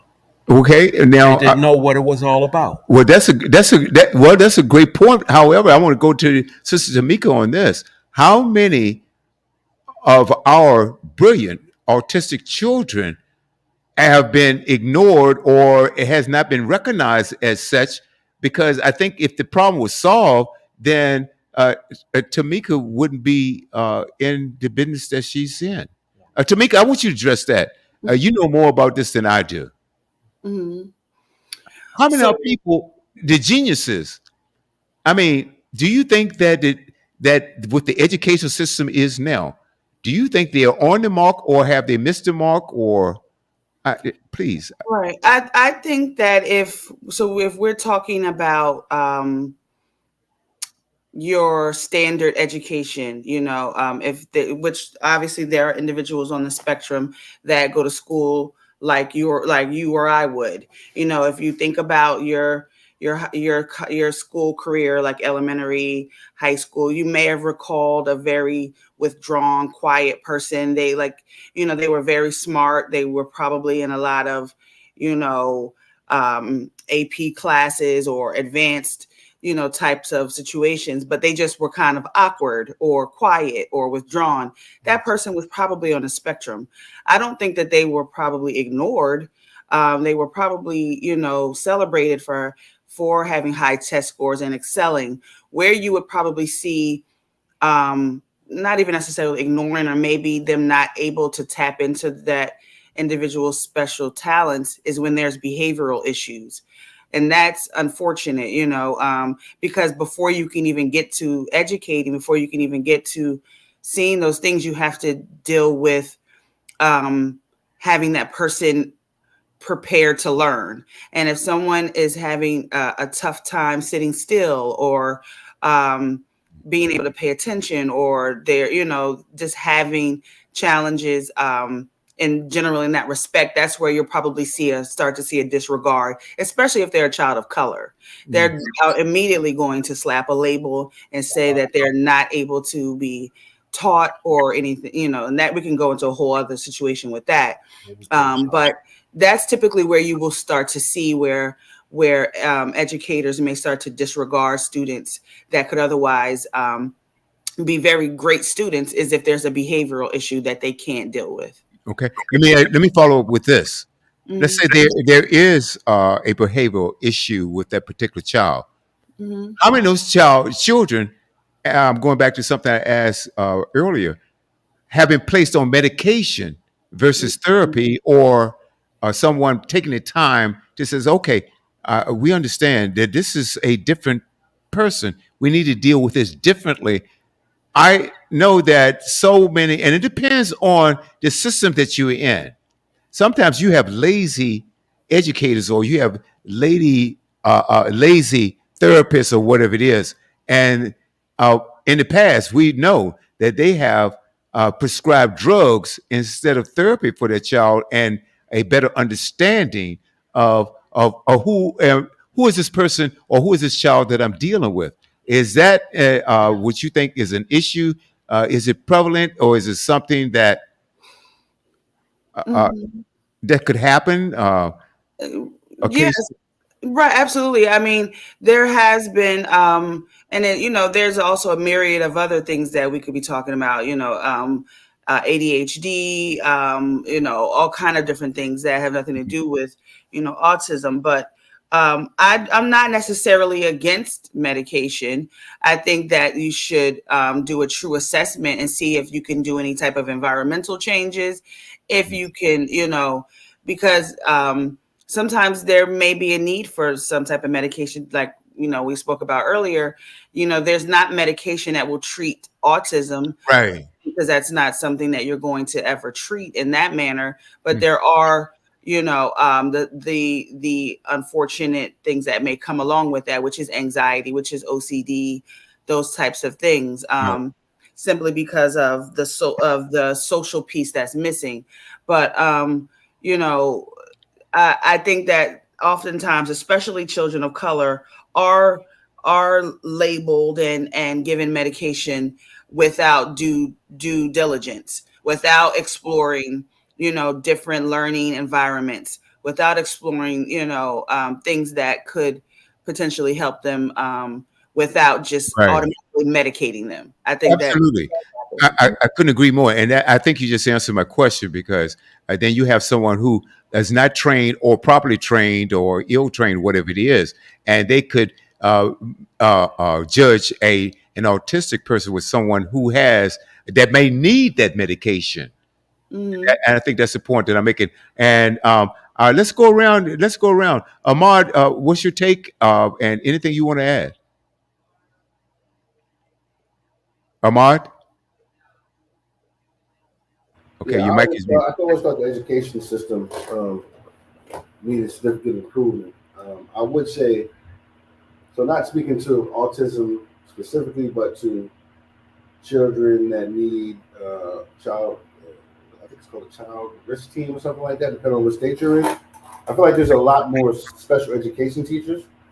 I feel like there's a lot more special education teachers that are of color. I mean, just by people that we know, either in our organization or in our communities. So it kind of goes along with the DEI conversation. Is that the teaching force would only benefit to reflect or mirror the people that they're teaching, the people that they serve, right? And so when you take, touching on what Robert was saying, when you have a diverse collective of opinions of people that are all invested in serving that particular population, you're going to get better, stronger, more sustainable solutions. Mm-hmm. And so I think we're still at the point where we need more of the community, what the community looks like, involved in decision making around education across the board, right? If you think about children that may be on the spectrum that are high performing, and you juxtapose them with children that are having struggles in their home life, right, which relate to behavioral issues as well. What are the schools investing in, right, in order to provide them that extra level of care? Are you providing experiences for them? When you engage a child with an experience, that can have a direct reflection on their behavior. We dealt with kids, worked with kids through GLA. We took the kids that were on Saturday detention, right, because that's what the school would allow us to work with. After 2 weekends with us, these kids were no longer on Saturday detention, right? Because Absolutely. we engaged them with activities that they enjoyed and encouraged them to do better. And then you hold the accountability. If you want to do this and then go even further, then you need to act accordingly in class. So then when we tell them we're going to Morgan, we're going to Lincoln, we're doing this and doing that, I want to go, okay, I want you to go. But you need to act accordingly in class. And so it's about bringing the accountability to the table. It's about bringing diverse ideas and bringing the children experiences that will not only encourage them, but will empower them and give them opportunity to grow. Absolutely. There's no question about it. Cece. Hey, Mark. Mark is back in, but I want to go to, yeah, hey, Mark. But I want to go to Brother Robert. Robert, you got your finger on your chin, so there's something going on there, brother. Thank you. Thank you. I'm always contemplating. I'm always thinking. And basically the understanding the situation of what's going on with the educational system, especially with dealing with not just autistic children, but sometimes the children could be just bored and they want a challenge. Schools, in some cases, they're not challenging it hard enough. In which case, then it's important for the schools to probably to elevate to reach the child's mind and even stretch a little bit further, or else the child is going to feel like, why do I have to go to school here? But I will say that also is intuitive of the teacher understanding what is going on with that student. My experience back in 6th grade, now I was in a class and I was doing mathematics and I was just bored. Mm-hmm. But then a teacher Her name was, I want to say, Mrs. Gish, I want to say, but she introduced me as a sixth grader to an eighth grade math book. And then basically the idea was being able to stretch my mind a little bit more. I did work which was different from the students, but there was something that the students saw in me, that the teacher saw in me, that wanted to be able to do something different. And that should be the same way by understanding the students who are there in the schools, that to be able to say, hey, I see something in you, or you've got something here. And I want you to be able to become your best, be excellent, no matter what people think that your handicap would be. I won't say that, it's probably a bad word, but what your obstacle could be. But people overcome obstacles every single day. And I think the one thing that we have to understand is we've got to be able to support teachers and to sometimes integrate ideas into schools that will bring about the best in their student. And sometimes it could be the idea of just doing something a little bit different, because when it comes down to a classroom, the teacher initially has a certain amount of students. They have about 30 students. They have to get a lecture going. But realizing 30 students, 30 different learning styles. So you have to be able to eventually say, okay, now Robert, come here. Okay, Tiffany, come here, because there's something a little bit different. Maybe you have a different learning style, or maybe you just need something which is going to stretch you to your excellence, to your peak.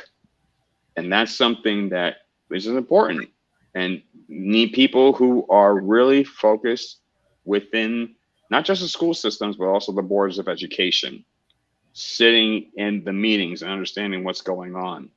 These are important when it comes down to making sure that our children and generations thereafter are going to be their best.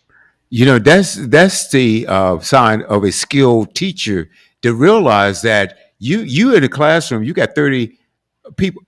They're all different in some way, okay? And you might have some, they might stand out in certain aspects of their learning.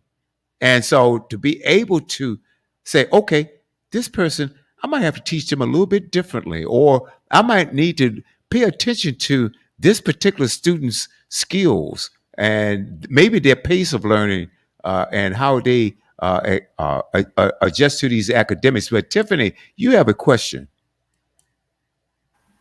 Yes, I do. It is to our guests, both Tamika and Ahmad.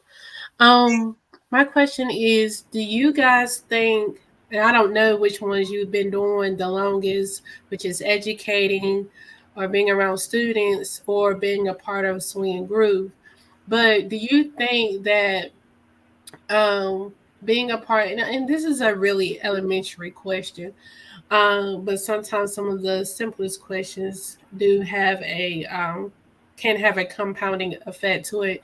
Do you believe that being a part of Swing and Groove has helped you with working with people who have different challenges or gifts, or vice versa, working with the people that have different challenges and gifts has helped you work with people that are in Swing and Groove? Tamika, you would like to go first? Ladies first?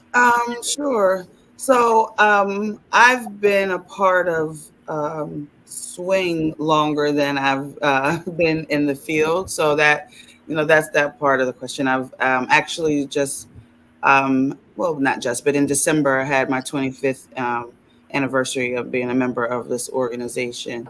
So I've been, but I would say that, I think that being a part of this of Swing Fi Swing has allowed me to explore different parts of myself in terms of being a leader, being following, learning. Um, I think that I think I don't know if it's necessarily helped me in this specific part of my career, but I think just as I said before, just being of service. That's something that since the beginning of being a part of this organization. And what led me to it is, from serving my campus and just being of service, of doing things for my community and trying to the upliftment of my community, and also being an advocate for people who may not necessarily be heard all the time. So that I guess that kind of parlayed into that, but that's something that has always been a part of me. So which what made swing attractive to me, as well as the line of work that I'm in. Awesome. Hopefully, I answered your question. Thank you. Mhm. Brother Ahmad? Yeah, so for me, I come from a long line of public service, all aspects of my family, and they all provided their service in their own way. My father was a revolutionary. He worked with the Panthers. He served that way, and my mother also served with the Panthers as well. My grandmother served with nurses, right? She served with nurses in a time period when we couldn't necessarily get good care in hospitals. So the nurses that used to come to your house and serve you in the community. So they had their way. Groove is mine. This is where this is somewhat of a laboratory where I can try out the things that I think may work or help the community. And I Right. also listen to brothers who are similarly interested in the same things and get ideas from them, and try different services, because it's never about one individual personal group, it's about all of us. So while I may want to focus on one thing, another one of my brothers wants to focus on another, and another wants to focus on another. So if I'm being a groove, being true to groove, I'm at all of those services, and I'm learning and being edified by each experience. Mm. So for me, being able to lead in that realm, a lot of times you don't get that opportunity, but Groove created an opportunity for me to lead, even down to the point of leading a community service. And you're in a chapter. You say, I want to give haircuts to kids in this community. The chapter president will tell you, well, go figure it out, make it work, and then bring back the information to us. So even that in the micro level, uh, you're still getting opportunity, a laboratory, a place where you can lead and then build up your leadership bona fides and qualifications so you can then go on to lead at a broader scale. So all if not all, most of my leadership skills came from Groove, from listening, learning, and having opportunity.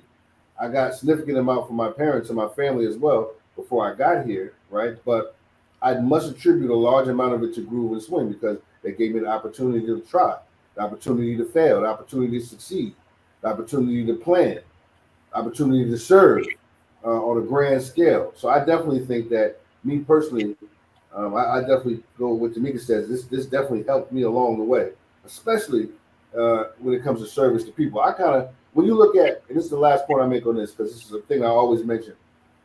I feel as if Groove is Uber to heaven, right? Now if you live by what the founders have set up, if you live by the conduct that you're supposed to portray, and then you also serve, just because that's what you're supposed to be doing, you're going to be doing more than a lot of people that are not in an organization. If you look at some of our friends who are with the college with us, who we love and appreciate, if they're not part of an organization, 8 times out of 10, they're not serving like we are. Because this is a tenet to who we are and what we are. So it forces you to serve, and it forces you to be impactful and useful to your community. That's right. I always think that's an important point. That we're forced to do this because this is what we say we are. This is the organization that we're in.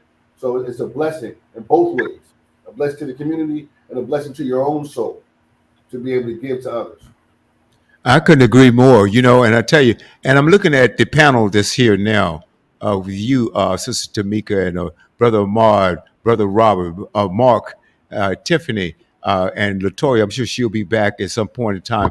She'll be having some IT problems there. My brother Clayton, and he mentioned earlier about, and he takes his time out, and he goes out and serve the communities, with the food banks and things of that nature.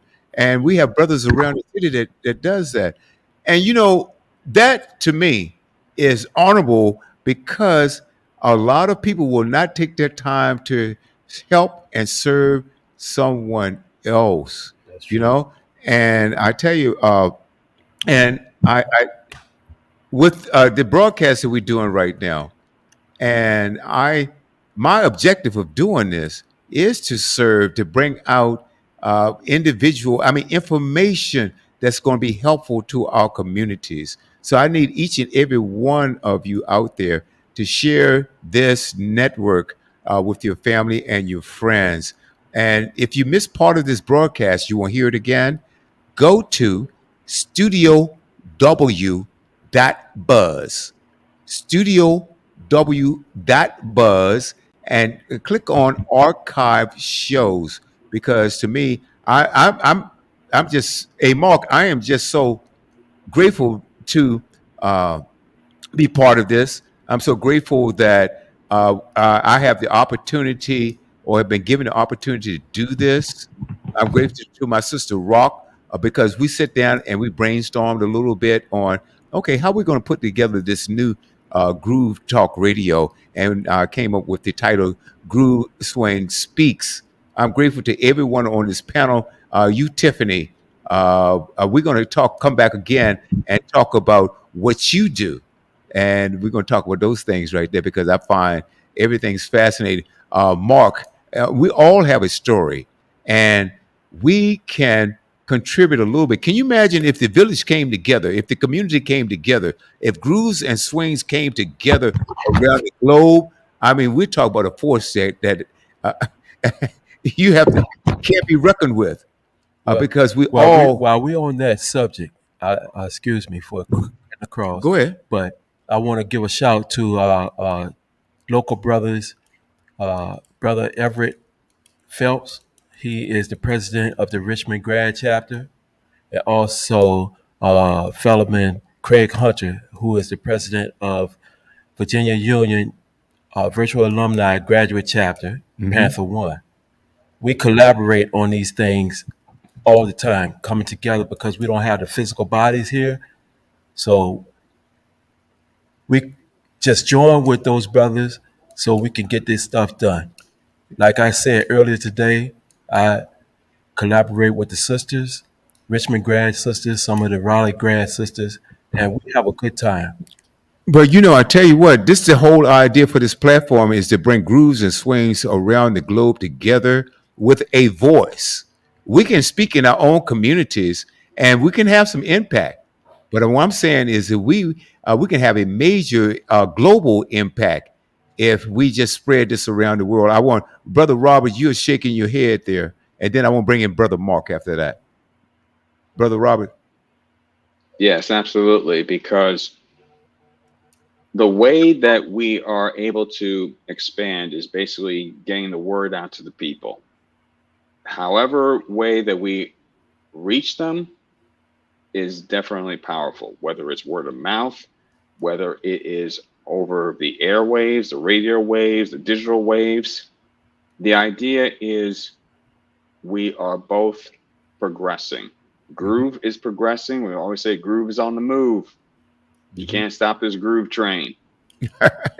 and also for the Sisters of Swing 5 Swing Social Fellowship Incorporated, they are so fine, so phenomenal as they are, because they do so much for the communities, and we appreciate you every single day.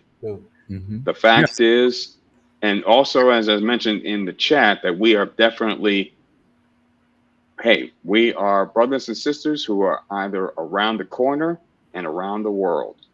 We definitely serve the communities that we live in, we love, and we would have it no other way. Absolutely. I tell you what, you can, this very broadcast here is an example of that. looked at all of us that have come together here, and we're in different parts of the country, and then Mark is in Houston, Texas, and Tiffany, she's in North Carolina. Ahmad, I think you in New Jersey. Tamika, you in Jersey also, right? And we're in Richmond, Virginia. But we've had brothers and sisters all over the country. Guys, I'm telling you, I feel this in my gut. Okay. My mom used to say something. She said, "My mind does not fool me." And with what we're doing here now, my mind is not fooling me. I know we have something, and we just need to make sure that we keep this train rolling. Mark, what do you have to say, brother? For me, tonight and really the whole program that's been going on now for the last month and a half or so, it's just been phenomenal. Initially, William, when you was telling me about this, I said, okay, I've always worked with you, on the sports side of it, but this is a very serious side of my life, and being able to, how can I put it, coming into Groove was really, for me, outside of my children, it's been a highlight of my life because my sister, my oldest sister, and I come from a very large family. She went to Morgan State, and I always looked up to her. And when she came home, she was the first person to start telling me about Groove. And as I got older, I was determined that's what I wanted to do. It fit me. It just fit what I was about. And once I was able to become a part of the organization and seeing how the brothers were and the things that they were setting out to do, and then again being able to meet among conclaves, I mean, it's been a highlight for me. And it's just phenomenal because whenever we talk about the organization, people are amazed at the things brothers are doing, the education level the brothers are at, the stamp that we've made on the cities that we all live in. Whether it was in Los Angeles, here in Houston, we're everywhere. And I'm just blessed to be a part of this. And it is something that I know it's going to continue to grow. We got the great leadership. We got the great brothers. We got the great sisters in the swings. And I mean, it's just going to keep going and going. This is beyond what I ever would have imagined. It's just phenomenal for me. Well, it's a pleasure. And let's see, Brother Mart and Sister Tamika. Oh, Brother Mart. Speaking of, let's talk about. There's also let's switch subjects a little bit. There's a word in the air. There's a conclave coming up. Yes, absolutely. We'll be in Miami, July 16th through the 21st. We have a number of events that are cultivated for your experience. Your graduate events that will be, how do I say it? There'll be unlimited refreshments, and we will have travel to and from so that you can be safe and comfortable. The event venues are very nice. We have events for our statesmen, our graduate members, our established individuals. Then we have events for our recent graduates and undergraduates. And of course, we have our gala, which is going to be a beautiful event where we can recognize and acknowledge Black excellence in our own fold, in our own organizations. And we have the Youth Empowerment Summit, which always engages the youths. Coincidentally, Tamika and I were the individuals that were organizing the summit for the last 10 years. And so now we moved on to other roles, and we're glad to see that it's still working. We're still engaging the youth, still providing them with valuable experiences. And the delegates meeting, which is the most important event of the conclave, where anyone who's a member will see that we take a Fortune 500 approach to finding solutions for communities in need. We're doing data analysis. We're doing surveying. We're looking at strategic planning. We're providing updates. We're showing the growth of the organization. So I would encourage anybody to not only attend the Clave, because our convention is going to be a great event, but also attend that delegates meeting. See where your organization really is on the inside rather than the outside. Absolutely.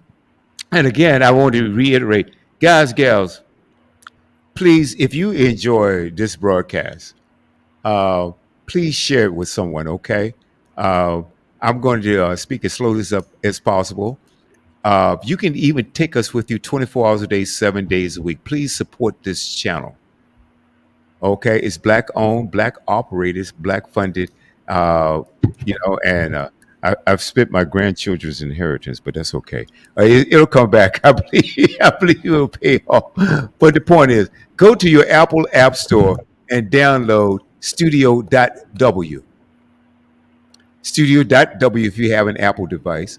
Android is simply Studio W.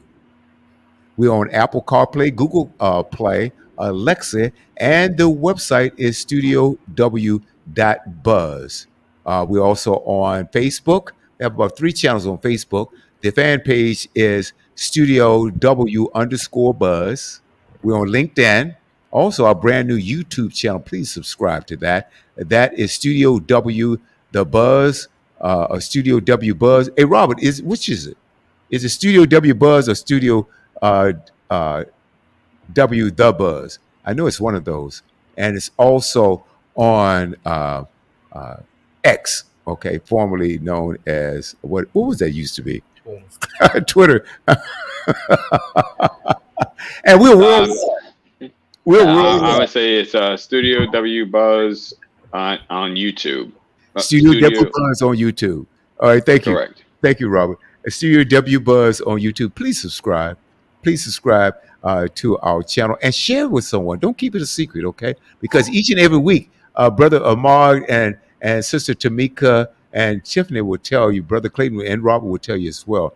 We have outstanding guests such as yourself come on each and every week and been predominantly, predominantly grooves and swings, because our organizations, we are, speaking of diversity, think of a field and you have a groove and a swing, if not many, in let's go for medicine, education, whatever it is, we have part in that. Okay. And we have someone that's in that field.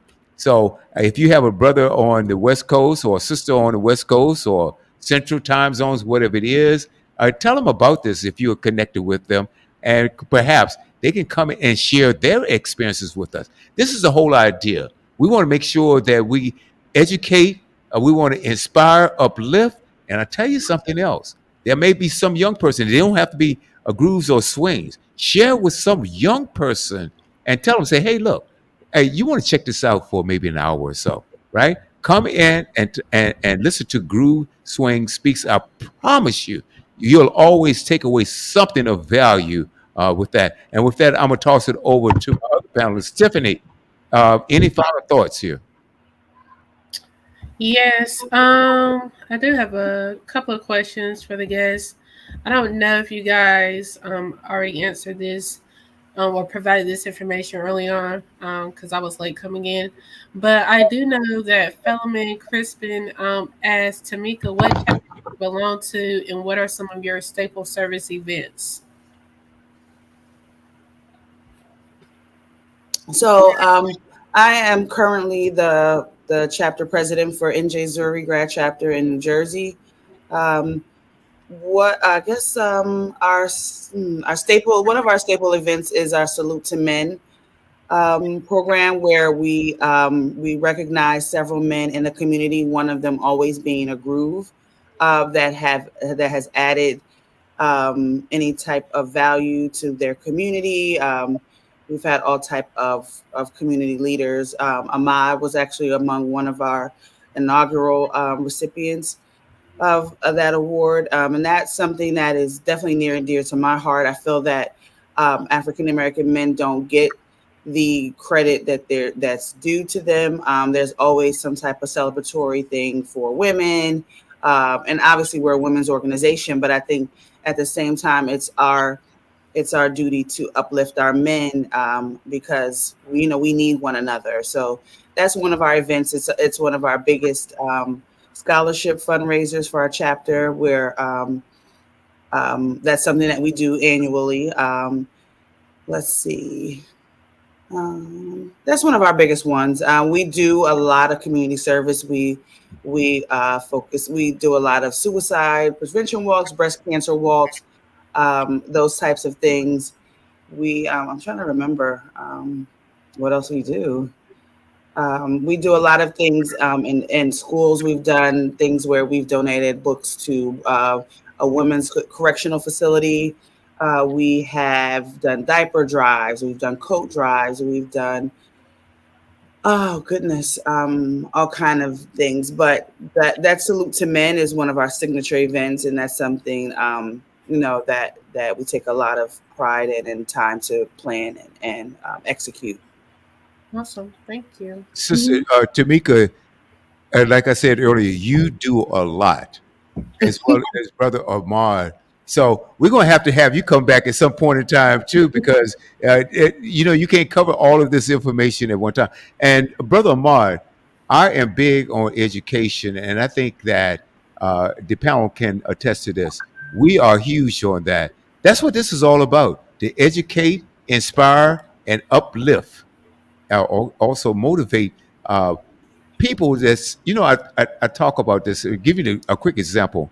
I'm a former stockbroker, and I used to go around to middle schools and to high schools, and I've even gone around to education schools, and I used to talk to these young scholars about the stock market, and woe and behold, they didn't know anything about it because it's not taught. Okay. And especially if you talk going to our neighborhoods. Okay. And that's one of the reasons why I went into that field. And what I used to do, all of us know about what the Dow Jones 30 is all about. Okay. And I would go in there and I hold a little mini class and I would teach them about the Dow Jones 30. I would teach them about the stock market and what those symbols meant. And I would take 30 $1 gold coins with me. Oh, and you could redeem them, right? You could redeem them. So, and I would test the class, and whoever got the stock symbol right, I would give them a gold dollar. Hey, Brother Crispin. Hey, brother. Okay. Oh boy, McDougal, what chapter are you part of? Crispin, you asking questions? Okay, we'll get into that in a second. Okay. Anyway, so what we would do, I would give them a gold dollar if they got it right. And what I would do,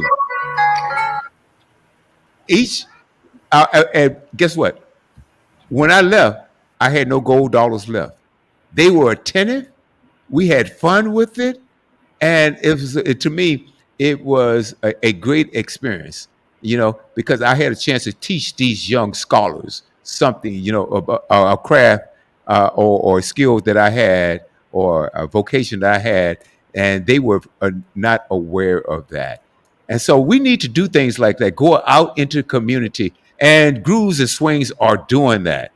Like you said, Clayton, go out there and feed them, comfort, but also inspire, educate our communities, folks, because we need to. Harold Reed, okay, he say loving this Jersey presentation. Harold Reed is there. Oh my God, Ryan Mason.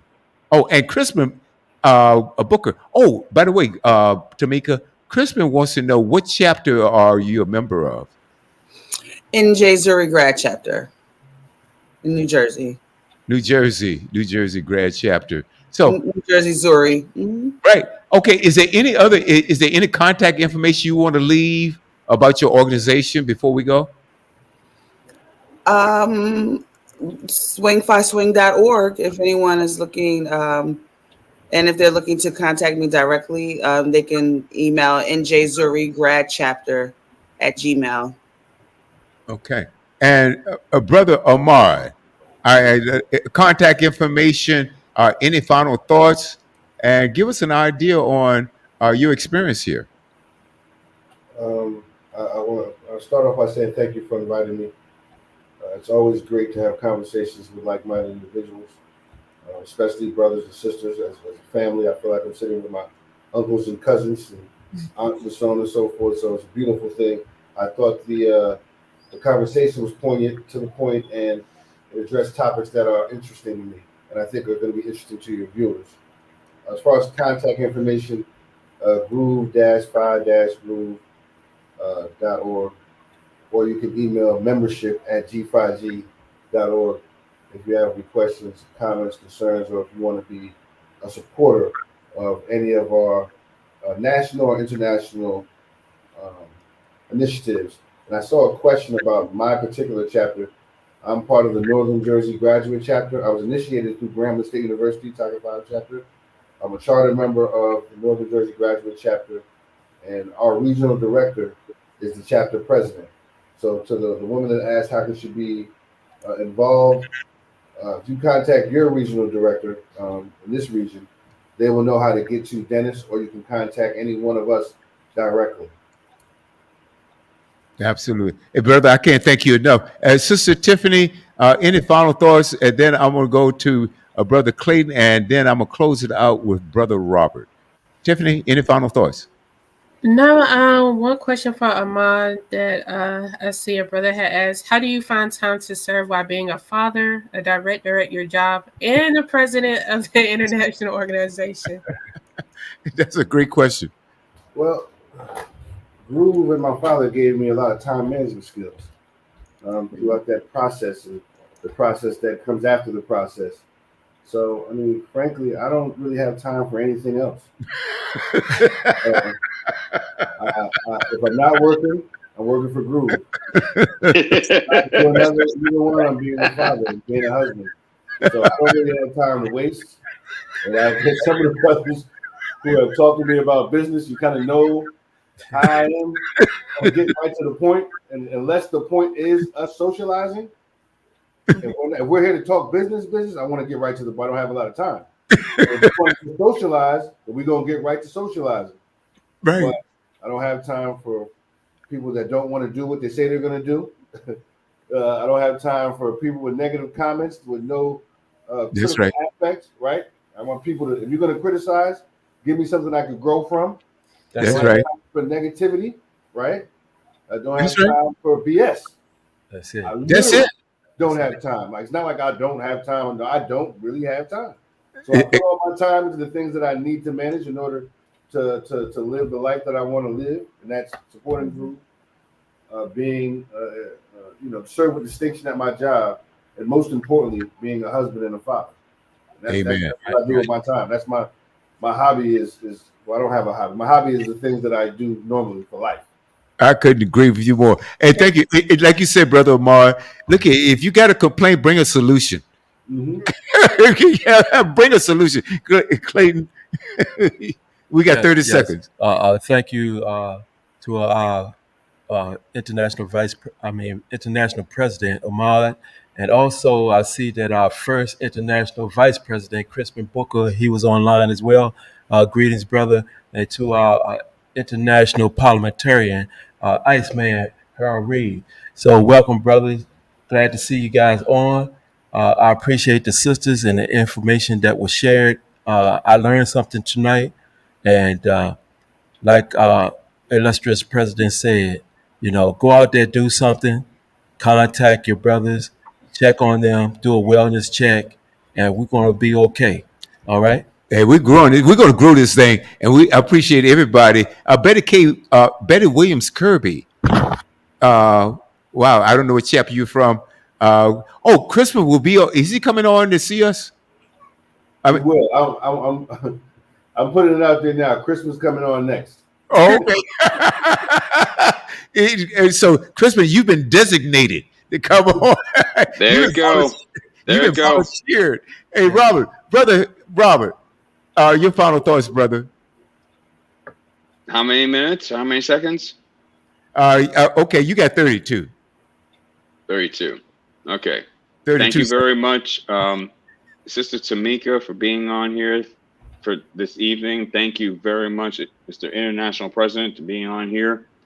And as we basically say, make sure that you are a factor wherever you are. I'll just leave it at this. There are 210 days until the 2024 presidential election. Your vote is your voice. Use it. Absolutely. That's what I'm going to say. Well, all I have to say is I want to thank each and every one of you for doing this. I get a thrill out, I get pleasure out of doing this, Brother Ahmad and Tamika, Sister Tiffany, Clayton, and Brother Robert. I get an absolute pleasure out of this.